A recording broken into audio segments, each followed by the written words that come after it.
It's wonderful to be with all of you and to talk about the absolutely critical importance of freedom of the press and the public's right to know.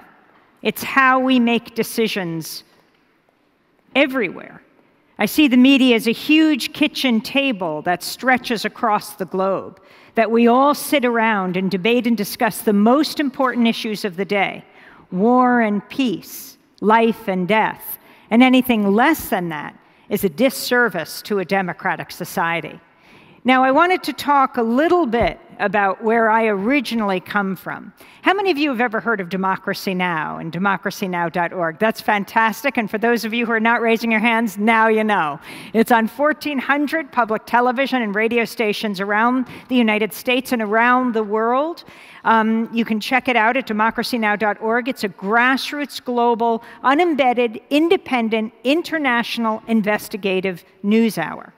Now, I originally began, though that's on television and radio, and we just did our broadcast today from UNESCO right before my talk.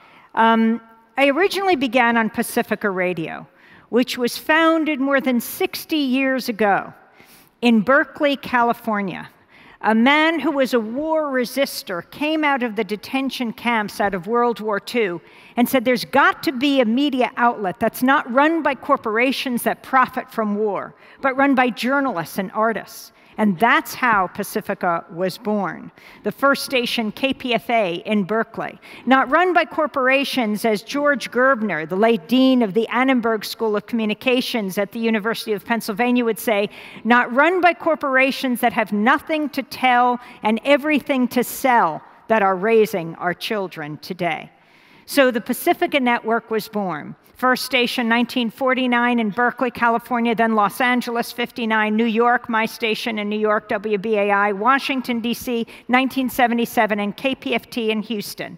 KPFT, Houston, Texas, where the hurricane just drowned that city, the Petro Metro.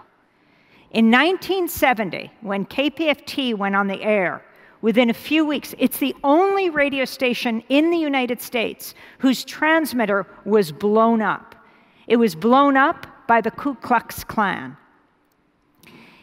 When the radio station got back on their feet and rebuilt the transmitter, a few weeks later, the Klan strapped 10 times the dynamite to the base of the transmitter and blew it up again, right in the middle of Arlo Guthrie singing Alice's Restaurant, which I thought was a good song.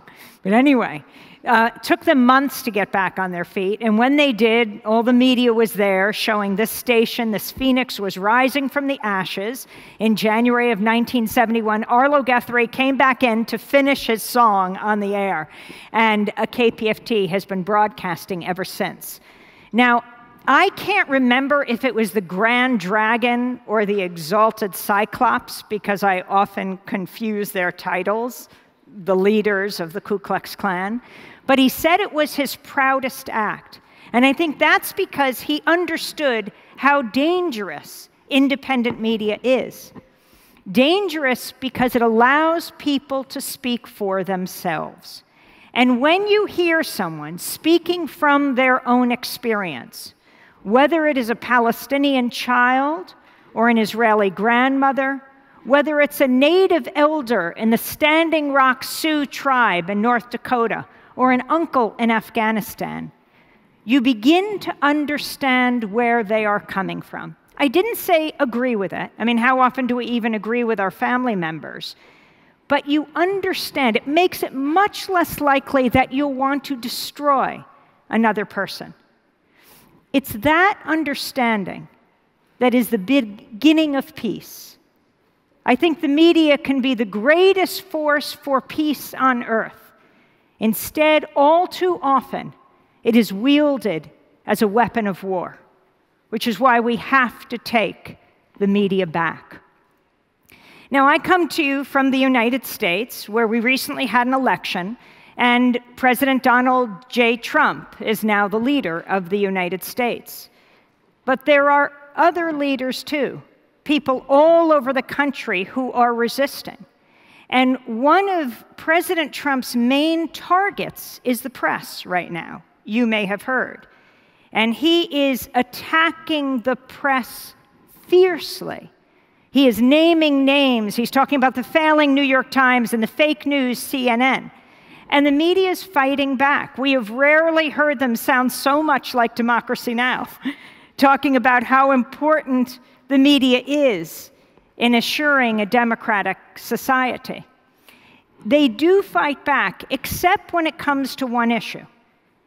And this is where I think both the establishment and the establishment media must be challenged. Why we need independent media when it comes to war. When the United States bombed the Syrian airfield a few months ago, Brian Williams of MSNBC, not Fox, but the liberal network MSNBC, talked about the beauty of the bombs, and he quoted Leonard Cohen, the singer, who I think might have been rolling over in his grave. And Fareed Zakaria of CNN said he became president that night, President Trump, when President Trump dropped the largest non-nuclear bomb in the history of the world on Afghanistan, just a few weeks into office. It was developed under President Bush, George W. Bush. He didn't dare use it. The Pentagon calls it the Moab, the mother of all bombs. President Obama didn't dare use it. And then Trump, just in office a few weeks, he drops it inexplicably. It has a mile blast radius. And the media again said that Donald Trump had become president that night. The media tends to circle the wagons around the White House in times of war. This is when we need the media to be most independent, to hold those in power accountable, not only in the United States, but all over the world. When it comes to the issue of climate change, the networks in the United States are doing 24-hour coverage of these horrendous hurricanes, Hurricane Harvey in Houston, Hurricane Irma that's devastating the Caribbean, and now Hurricane Maria that has taken out Puerto Rico. The media does round-the-clock coverage, but almost never mentions climate change. They'll run severe weather, extreme weather. It flashes across the screen. What about those other two words? Global warming, global disruption, climate change. Now, I don't know if it's because every 5, 6, 7 minutes, these networks, not only Fox, but CNN and MSNBC, they break to be brought to you by the American Petroleum Institute. When we cover war, we need a media that's not brought to you by the weapons manufacturers. When we cover climate change, we need a media that is not brought to you by the oil, the gas, the coal, the nuclear companies. When we cover healthcare, we need a media that's not brought to you by the insurance industry or big pharma, the drug companies. We need independent media, brought to you by viewers and readers and listeners, brought to you by you. This is the media that will save us. This is why independent media is so important. And we need a media that brings out the voices of the vast majority of people. All too often in the establishment media in the United States, you get this small circle of pundits who know so little about so much, explaining the world to us and getting it so wrong. No, we need people from every walk of life, and I think it will reflect a very different sense for people in the rest of the world of who the people of the United States are. Because I really do think that those who care about war and peace, those who care about the growing inequality, not only in the United States, but around the world, those who care about climate change, the fate of the planet, those who care about LGBTQ rights, those who care about racial justice and economic justice, are not a fringe minority, not even a silent majority, but the silenced majority, silenced by the corporate media, which is why we have to take the media back, build our own media, and challenge the establishment media to open up, because it reaches so many people, is so important. And that is a part of the whole fight for access to information, and that certainly goes to the internet. In all of the different struggles, it is absolutely key we have an open internet that people have access to all over the planet, and not let the telecoms, the telecommunications companies and the video companies, the large corporations write the legislation that would privatize this global resource that will equalize access to information for everyone. That is a global struggle that we must fight for. And in the United States, there is a very significant media and democracy movement. I wanted to end with just this image. For years, I covered East Timor, the tiny country 300 miles above Australia, but it was occupied by the Indonesian military for a quarter of a century. My colleague Ellen Nairn, a wonderful journalist, and I went to East Timor in 1990 and 1991 at the height of the killings.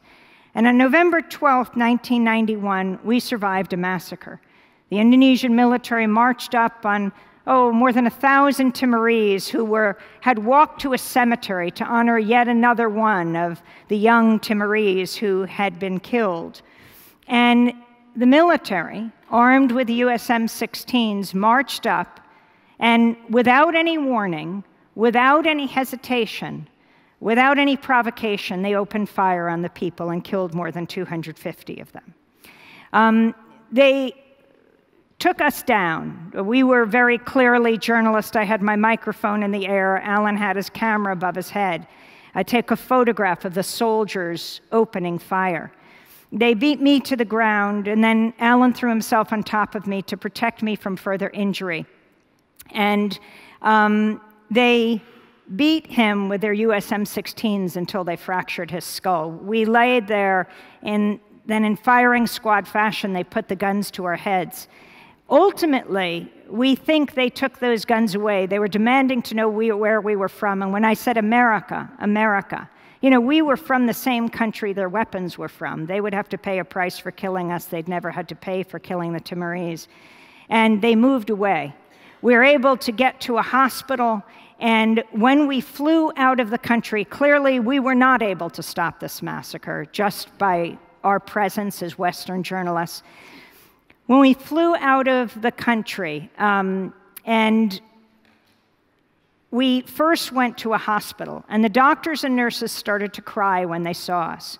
We think because of how they view people in Western countries, in the industrialized world. They cried because I think we represent two things, and this is something for us all to consider. The sword and the shield. They see governments all too often representing the sword. Using weapons or providing weapons to other governments to perform the killing. But they see the people of different countries, like the United States, as the shield. And in that case, that shield was bloodied, and it just deepened their despair. We got out of the country, we came back to the United States. In 1999, 8 years later, the UN sponsored a referendum for the people of East Timor, and they voted overwhelmingly for their freedom. And in 2002, they became one of the newest nations of the world, the Democratic Republic of East Timor. We were able to get into that ceremony. Late one night, 100,000 people in East Timor. And it was miraculous as the founding president got up and spoke in many languages. The people of East Timor, you could see the light reflected in their tear-stained faces of the fireworks display celebrating the new nation. And as I stood there that night, I thought, this remarkable people, they had resisted and they had won at an unacceptably high price, a third of their population killed, but they had won. And it really made me think, whether we are journalists or farmers, whether we're doctors, nurses, librarians, whether we are artists, whether we are employed or unemployed, we have a decision to make every hour of every day, and that is whether to represent the sword or the shield. Democracy Now!